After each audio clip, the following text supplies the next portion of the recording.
Notre invitée, Céline Asselot, un nouveau magazine féminin qui sort dans les kiosques. Alors, il y a encore un magazine féminin, aurait-on envie de dire, parce que c'est un secteur déjà très concurrentiel. Sauf que celui-ci a une promesse éditoriale bien précise, s'adresser aux femmes de 50, 60 ans et plus, les femmes d'aujourd'hui, loin du cliché poussiéreux de la retraitée qui passe son temps à faire des confitures. On parle voyage, découverte numérique. L'idée de Serengo, c'est le nom de ce nouveau magazine, c'est d'être en phase avec, je cite, les nouveaux modes de vie. Alors on trouve par exemple des articles sur les jeux vidéo ou encore sur les réseaux sociaux, avec notamment cette question: peut-on être ami avec ses petits-enfants sur Facebook? Eh bien, on va demander ça à notre invitée. Bonjour Pascale Soquet. Bonjour. Vous êtes éditrice du pôle femmes de Prisma Média. Alors, est-ce que c'est une bonne idée d'être amie avec ses petits-enfants sur Facebook? Alors, pour le savoir, il faut lire Serengo. Donc, je vous y invite. Donc merci de l'invitation. Oui, c'est un nouveau magazine sur nouvelle marque en fait sur le secteur féminin. Ça veut dire quoi, Serengo? Alors Serengo, c'est en fait la contraction de sérénité et de go. Donc on est et ça représente complètement cette cible, sérénité et action, avec certaines y voient aussi des évocations très très exotiques. Ça fait penser au Serengeti, ça nous emmène aussi ailleurs. En tout cas, c'est une cible qui est complètement sereine et qui en même temps est extrêmement active. Alors c'est quoi justement le constat? C'est qu'on parlait trop cuisine, déco, santé, les confitures et l'arthrose dans les magazines féminins? Alors sans vouloir faire forcément de la comparaison, en tout cas Serengo, c'est un magazine qui parle vie et pas vieux. Donc ça répond à votre question. Et surtout, il y avait la place pour un magazine avec un ton un petit peu différent, à la fois vrai, parce qu'on assume notre cible. On est sur des femmes qui réellement ont plus de 50 ans, réellement ont plus de 60 ans. On assume complètement. On le voit d'ailleurs dans le magazine avec des photos qui sont d'ailleurs de très belles photos. Mais il y a une double page, par exemple, avec des retraités en maillot de bain. On sent que ce n'est pas des photos retouchées où vous avez mis des cadras. Ce sont vraiment des retraités de plus de 60 ans. Des vraies femmes, nos vraies lectrices.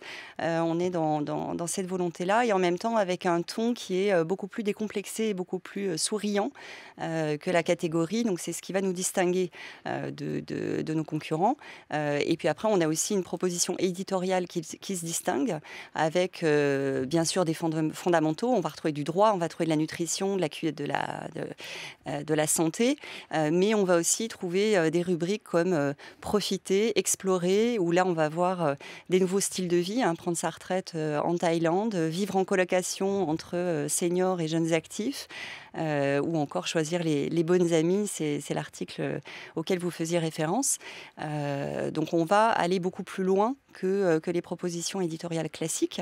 On va bien sûr plus avoir loin de la que Femme Actuelle, pardon, je vous coupe. Plus loin que Femme Actuelle, qui fait partie de votre groupe aussi?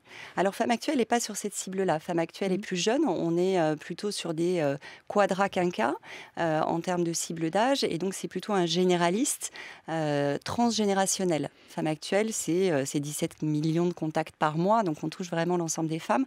Là, avec Serengo, on est sur une proposition générationnelle.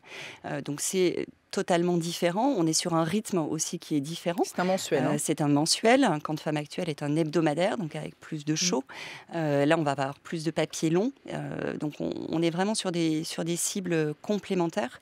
C'est ce qui nous intéresse également. C'est une cible qui intéresse aussi, on l'imagine, les annonceurs? Absolument.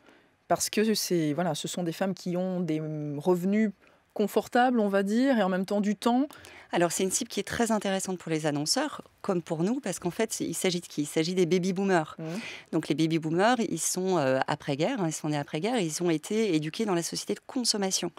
Donc, ils sont dans la culture de l'écrit, donc pour nous ça nous intéresse. Ils sont dans la culture du digital parce que on a tendance à se dire que cette génération n'est pas digitale, grosse erreur. Si on regarde les plus de 55 ans, il y a autant d'internautes de plus de 55 ans que de jeunes de moins de 25.